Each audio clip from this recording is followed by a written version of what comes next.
नमस्कार दोस्तों, कैसे हैं आप सब। एक बार फिर से आप लोगों का स्वागत है हमारे यूट्यूब चैनल पे। तो दोस्तों, आज के वीडियो में हम लोग सीखेंगे स्टेट बैंक ऑफ इंडिया का डिजीज क्लेम फॉर्म। मतलब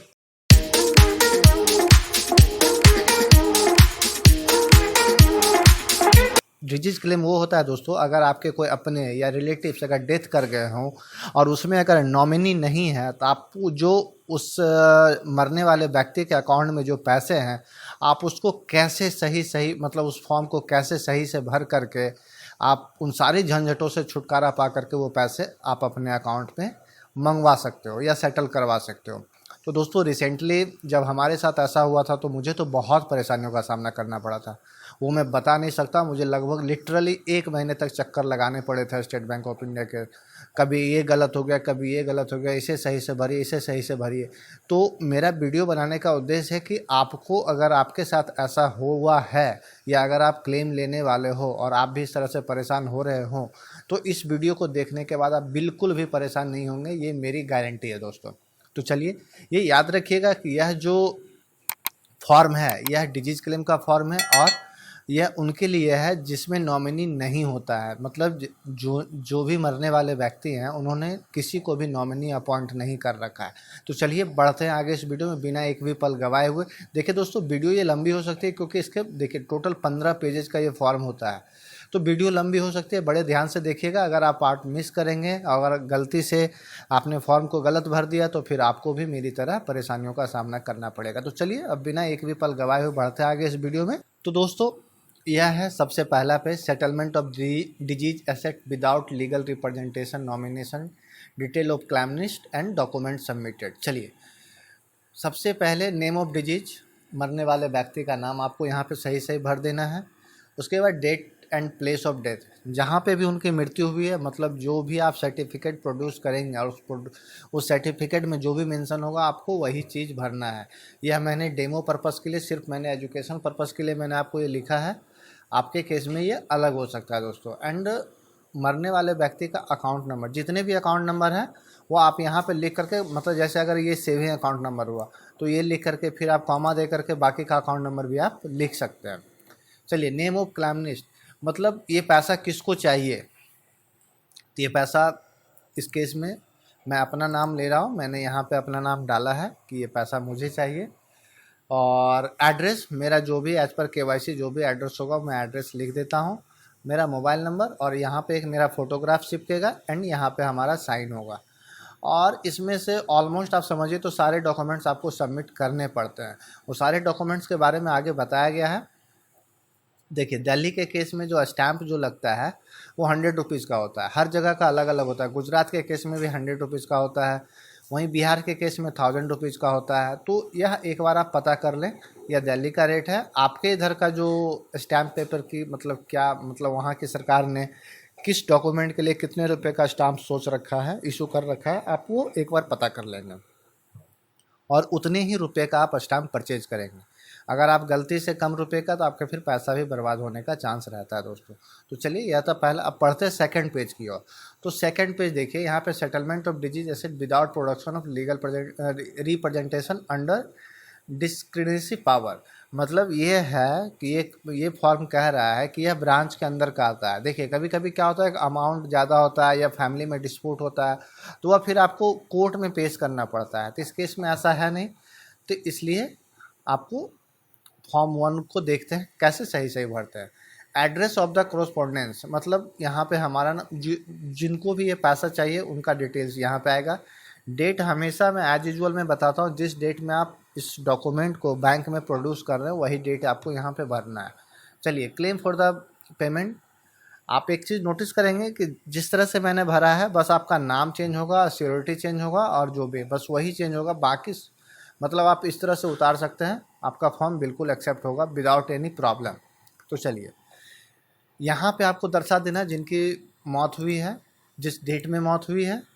और वहीं पे 2 नंबर पे आते हैं तो यहाँ पे भी वही है जिनकी मौत हुई है, आज मतलब कौन से अकाउंट को वो मेंटेन कर रहे थे। जितने भी अकाउंट हैं, मेरे केस में क्या है, सेविंग अकाउंट है और एक आपको एफडी अकाउंट है। मैंने आरडी पे क्लिक कर दिया, एक्चुअली ये टीडीआर पे होना चाहिए, टीडीआर पे क्लिक होगा ये। नहीं तो लीजिए, अभी भी आप कर सकते हैं टीडीआर पे क्लिक। टीडीआर पे आप क्लिक कर दीजिए दोस्तों।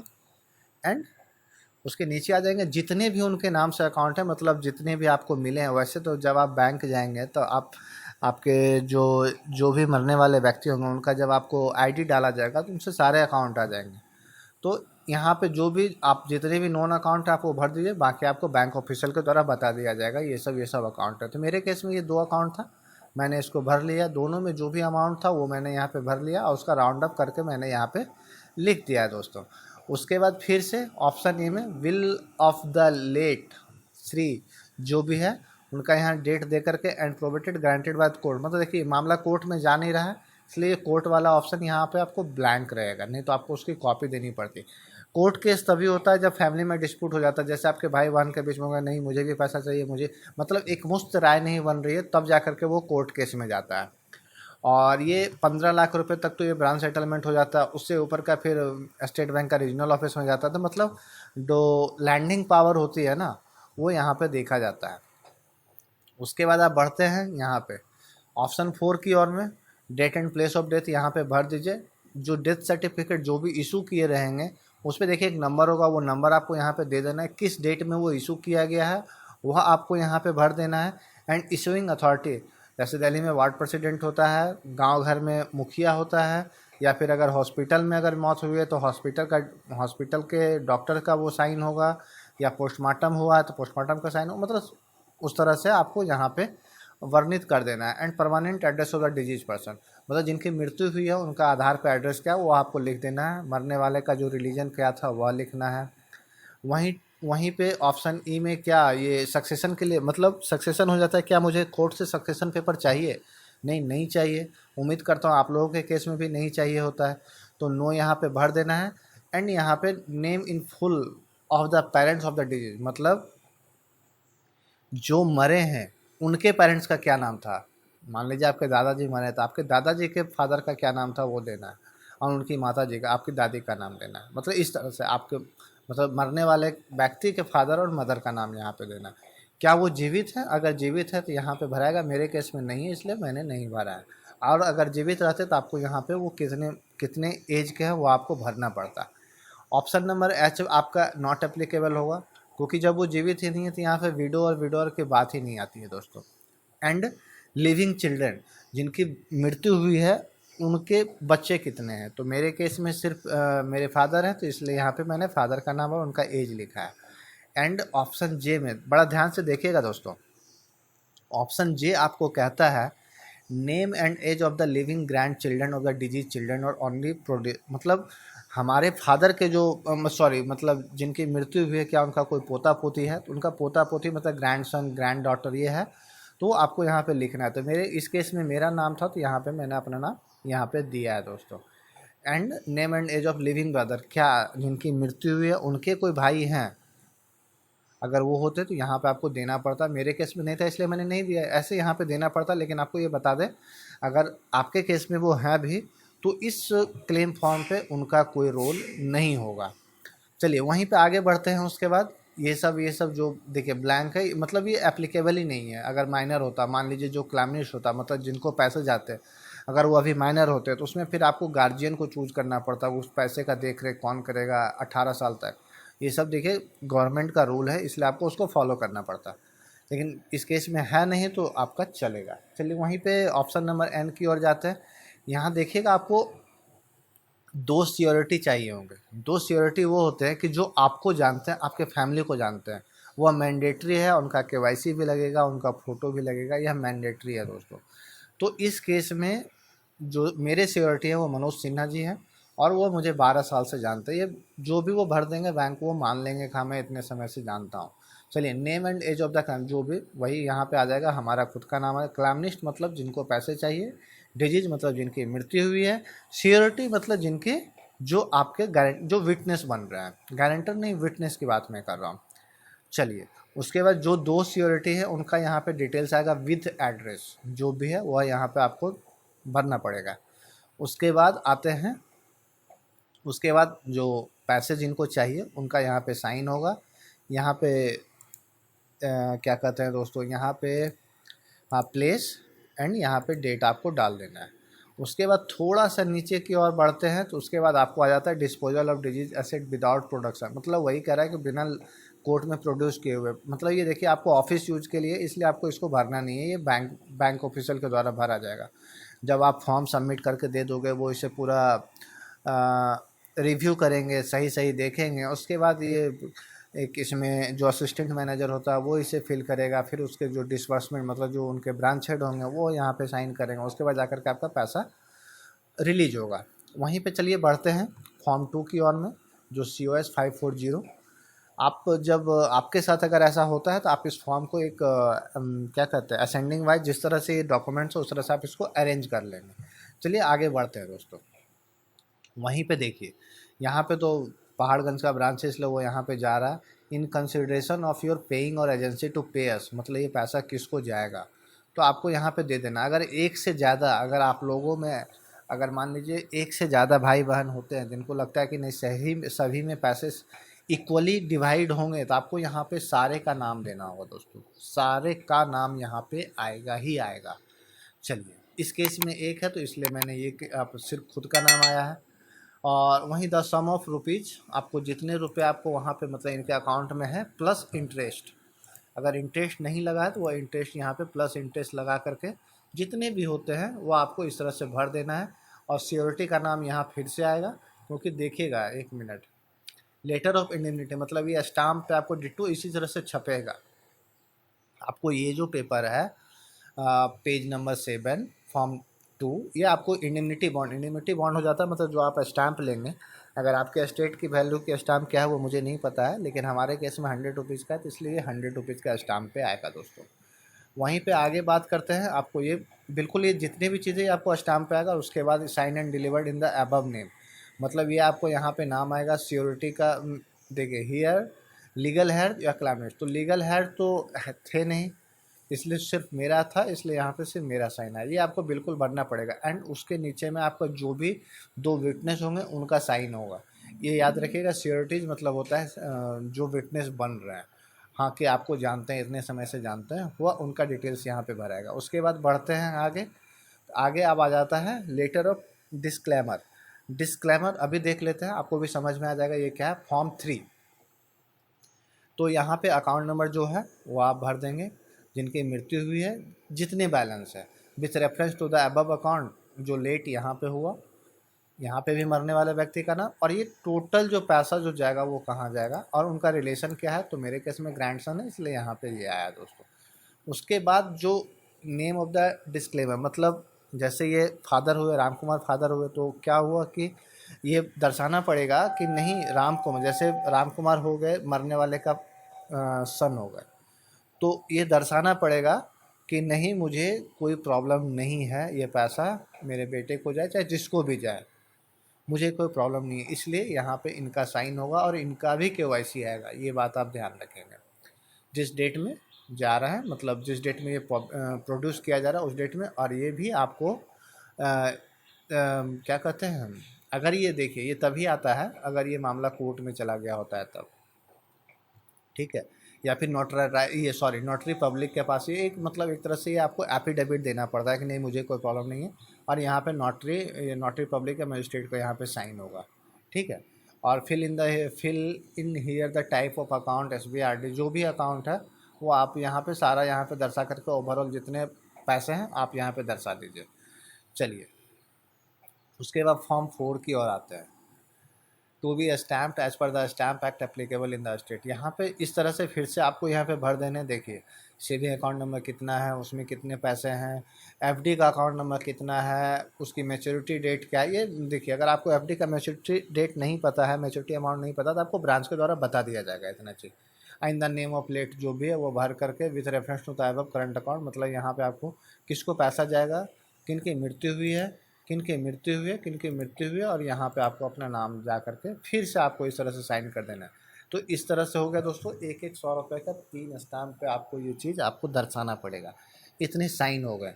अब वहीं पे दोस्तों आगे बढ़ते हैं, तो उसके बाद फॉर्म 4 की ओर आते हैं। Form of receipt to be obtained while disposal of asset. तो यह क्या हो जाता है, जो आपके सियोरिटी है, मतलब जो आपके गारंटर हैं, जो आपके विटनेस हैं, जो आपको रिकॉग्नाइज कर रहे हैं कि नहीं मैं इन्हें जानता हूँ, वह उनका एसेट एंड लायबिलिटीज। ये आप याद रखिएगा, अगर आप दो सिक्योरिटी है आपके केस में, मिनिमम दो तो लगते ही हैं। जब दो सिक्योरिटी हैं तो ये इसकी प्रिंट आपको दो कॉपी लेनी पड़ेगी। और अगर आपको बैंक वाले ने फॉर्म दे दिया तो ऑलरेडी आपको दो फॉर्म ही देंगे दोस्तों। उसके बाद आपको ये भरना है, देख लेते हैं इसको कैसे भरते हैं। Receive from State Bank of India Pahargarh branch Assam of इतना इतना। ये आप याद रखिएगा, जब ये आपका मामला सेटल्ड हो जाएगा, सब कुछ हो जाएगा, बैंक ऑफिसर के द्वारा फुल्ली तरह से रिव्यू कर लिया जाएगा, उसके बाद ही ये भरा जाएगा। और भरने के बाद तभी आपसे साइन करवाया जाएगा, ऐसे आप साइन नहीं करेंगे दोस्तों। यहाँ पे आप रेवेन्यू स्टाम्प यहाँ पे दे करके आपको यहाँ पे साइन करना है। यहाँ पे रेवेन्यू स्टाम्प चिपकेगा, उसके ऊपर आपको क्रॉस साइन करना है, ठीक है। एंड वो जो मैं बता रहा था सियोरिटी का देखिए एफिडेविट ये है, फॉर्म 6 है, और ये फॉर्म 5 था। फॉर्म 5 पे आपको साइन करना है जब मामला सेटल्ड हो गया, सब कुछ हो गया, रिव्यू हो गया, कि बैंक में किसी को कोई प्रॉब्लम नहीं हुआ, ये सब करने के बाद ही आपको यहाँ पे साइन करना है। एंड वैसे अगर आप पहले भी साइन कर देंगे तो बैंक में अमूमन गलतियाँ होती नहीं है। एफिडेविट आपका सियोरिटी भरेगा, देखिए यहाँ पे आई भी एक हमारे जो पहले जो विटनेस थे मनोज सिन्हा, सेकंड जो थे ये कुमारी लता, उनका डिटेल्स यहाँ पे आया, उनका एड्रेस यहाँ पे आया। दैट जो मरने वाले व्यक्ति को हो इस डेट में उनको मृत्यु हुई है, इस बात को वो एफिडेविट करेंगे, कबूलेंगे हाँ। और मैं जो जो जिनकी मृत्यु हुई है और उनकी फैमिली को मैं कितने समय से जान रहा हूँ वह यहाँ पे भराएगा। एंड यहाँ पे जो भी मतलब उनके जो फैमिली मेम्बर्स थे, मरने वाले के फैमिली मेम्बर्स, तो दो फैमिली मेम्बर्स थे तो यहाँ पे आ गया। इस पे मैं उनकी क्या कहते हैं डॉटर इन लॉ की डिटेल्स आएगी नहीं, क्योंकि जो उनके ऊपर जो डिपेंडेंट है उनकी नाम आएगी। तो यहाँ पे आने के बाद जो भी है पहाड़गंज ब्रांच जिस ब्रांच में है यहाँ पे दोनों का ये होगा, और ये भी आपको मजिस्ट्रेट के पास में साइन होगा। और ये याद रखिएगा टू बी डू, हाँ ये इसमें भी आपको स्टैंप देना पड़ेगा। चलिए अब आगे बढ़ते हैं। ये देखिए to be filled by branch officer, ये आपको करना ही नहीं है। एंड उसके नीचे आते हैं दोस्तों, उसके नीचे क्या कहता है वो भी देख लेते हैं। अब आ गए हैं फॉर्म नंबर 9 की ओर। तो ये टोटल 9 पेजेस, 9 टाइप्स के इसमें डिफरेंट डिफरेंट फॉर्म होते हैं। एंड ओपिनियन रिपोर्ट ये आपके ब्रांच ऑफिसर के द्वारा बनाया जाएगा, और ये ओपिनियन रिपोर्ट जो बनेगा आपके सियोरिटी का बनेगा, और इसी की दो कॉपी लगेगी, ना कि मैं जो मैंने पहले बताया था, इसकी दो कॉपी लगेगी। नेम ऑफ सियोरिटी एक, दोनों सियोरिटी का अलग अलग भरा जाएगा। जो भी एड्रेस है इतना है, जो भी है मतलब ये आपका हो गया एसेट एंड लायबिलिटीज, मतलब कितना रुपए का उनका डिपॉजिट है, कितने रुपए की लायबिलिटीज है, क्या उनके खुद के नाम का घर का। एक बात मैं आपको क्लियर कट में कह देना चाहता हूँ कि ये कोई मैंडेटरी नहीं है कि जो आपके गारंटर या विटनेस बन रहे हैं उनका स्टेट बैंक में खाता होना ज़रूरी है, पहला चीज़, या उनकी खुद की कोई संपत्ति होनी चाहिए। ये सब कोई चीज़ें मैंडेटरी नहीं है, ये इत्तेफाक है कि हमारे केस में ऐसा है। इस चीज़ को आप नहीं मान करके चलेंगे, और ये कोई गाइडलाइंस नहीं कहती है कि जो आ रहा है वो बिल्कुल रेप्यूटेटेड होना चाहिए। ऐसा भी नहीं है कि जो आप खाता खुलवा करके सोया हुआ हो, माइनस में पैसा चला हो, ऐसा भी नहीं। बस एक अच्छा खासा मतलब फुल केवाईसी के साथ आता हो, और उसे लोग जानते हो या वो आपको जानते हो, और थोड़ा बहुत अकाउंट में पैसा हो, ये उनका सारा डिटेल्स, उनके नाम जो भी है, आप जब इसे देखोगे तो आपको समझ में आ जाएगा। इमूवेबल प्रॉपर्टी उनके मेरे केस में इनके नाम का घर था तो ये यहाँ पे घर आ गया। उनकी कुछ लाइबिलिटीज थी तो वो यहाँ पे लाइबिलिटीज आ गई। टोटल मतलब एसेट माइनस लाइबिलिटी जो बचा उनका यहाँ पे अमाउंट आ गया। इनका खाता किस बैंक में, तो बैंक ऑफ इंडिया में, तो वो आ गया। Whether security is related to the deceased का मतलब ये आप ये बात ध्यान रखेंगे, उनका कोई भी आपके फैमिली मेम्बर से रिलेशन नहीं होना चाहिए। एंड पीरियड जितने समय से जान रहे हैं ये यहाँ पे आएगा। उसके बाद बैंक ऑफिशियल जो भी ऑफिसर आपके घर का मतलब आपके सिक्योरिटी का दौरा करेंगे वो अपना यहाँ पे ओपिनियन देंगे, उनकी साइन होगी यहाँ पे, ठीक है। उसके बाद इसी तरह का आपको कुमारी लता के मतलब जो भी जो सेकंड जो विटनेस होंगे उनके नाम से भी आपको सेम इस तरह का भरना होगा दोस्तों। तो दोस्तों यह था टोटल 9 डिफरेंट डिफरेंट फॉर्मेट, जिसमें कि आपको जो भी जहाँ पे भी जिस केस में भी अगर आपको दिख रहा है कि नहीं टू बी स्टैम्प, तो आपको वहाँ पे स्टैम्प लेना पड़ेगा। अगर आप बिहार से बिलोंग्स करते हो तो बिहार के केस में आपको टोटल कितने रुपए का स्टैम्प आ जाएगा, देखिए मैं आपको बता ही देता हूँ। हर जगह का स्टैम्प की वैल्यू अलग है। गुजरात में 100 रुपये है, यूपी में भी 100 रुपये है, यूपी में शायद 100 रुपये है दोस्तों। देखिए यहाँ पे आते हैं 1 2 3, ये क्लैमनिस्ट के नाम से आएगा, ये डिस्क्लेमर्स के नाम से आएगा, ये डिपोनेंट्स के नाम से आएगा और एक सियोरिटी के नाम से आएगा। टोटल 4 आएंगे दोस्तों। देखिए ये है ना, स्टैम्प लेटर टू बी या नोटराइज, जहाँ जहाँ पे भी स्टैम्प एफिडेविट ये आपको करवाना ही पड़ेगा। लेकिन हाँ, अगर यही चीज़ अगर मरने वाले व्यक्ति अगर नॉमिनी अपॉइंट करके जाते तो उसमें कोई स्टाम्प आते ही नहीं दोस्तों। उसमें सिर्फ 1 पेज का फॉर्म होता और 2 विटनेस होते हैं, मामला सेटल्ड। कोई स्टैम्प नहीं, कुछ भी नहीं, कोई इतना फॉर्म का झंझट नहीं, बस 1 पन्ने का फॉर्म भरिए, बैंक में दीजिए, पैसा खटाक से आपके अकाउंट में। लेकिन जिस केस में नॉमिनी नहीं है, नॉमिनी के केस में क्या, नॉमिनी नहीं है उस केस में जो रिजर्व बैंक ऑफ इंडिया की गाइडलाइंस है उसमें आपको 15 दिन आपको मैक्सिमम बैंक वाले टाइम लेंगे ही लेंगे। और अगर मामला डिस्प्यूटेड नहीं है, अगर कोर्ट में चला गया तो फिर ये मामला बहुत लंबा जाता है। लेकिन अगर आपके घर में आपके घर वालों को कोई प्रॉब्लम नहीं है कि ये पैसा आपको जाए तो फिर कोई दिक्कत ही नहीं होगी। तो दोस्तों यह था स्टेट बैंक ऑफ इंडिया का डिजीज क्लेम फॉर्म को कैसे भरते हैं। मुझे पता है कि बहुत से भाई लोगों को बहुत प्रॉब्लम होती है स्टेट बैंक ऑफ इंडिया में सिर्फ फॉर्म भरने, क्योंकि वहाँ पे कोई आपको हेल्प करने वाला नहीं रहेगा कि इस फॉर्म को ऐसे भर लीजिए, इसको ऐसे भरिए, इसको इस तरह से करिए, वहाँ पे कोई नहीं रहता है दोस्तों। लिटरली आप परेशान हो जाओगे। इसलिए यह वीडियो मेरे हिसाब से तो आपके लिए बहुत हेल्पफुल होने वाली है। और अगर आपको वीडियो अच्छा लगा हो दोस्तों तो प्लीज़ हमारे चैनल को लाइक और सब्सक्राइब भी कर देंगे एंड इसको बहुत ज़्यादा मतलब शेयर भी करें, जिससे कि अगर किसी के साथ ऐसा हो रहा हो या वो मतलब स्टक कर रहे हो या परेशान हो रहे हो, उनको बहुत कम परेशानियों का सामना करना पड़े। तो दोस्तों आज के वीडियो में बस इतना ही। मिलते हैं इसी प्रकार के किसी और इन्फॉर्मेटिव वीडियो के साथ। Thank you very much. जय हिंद, जय भारत।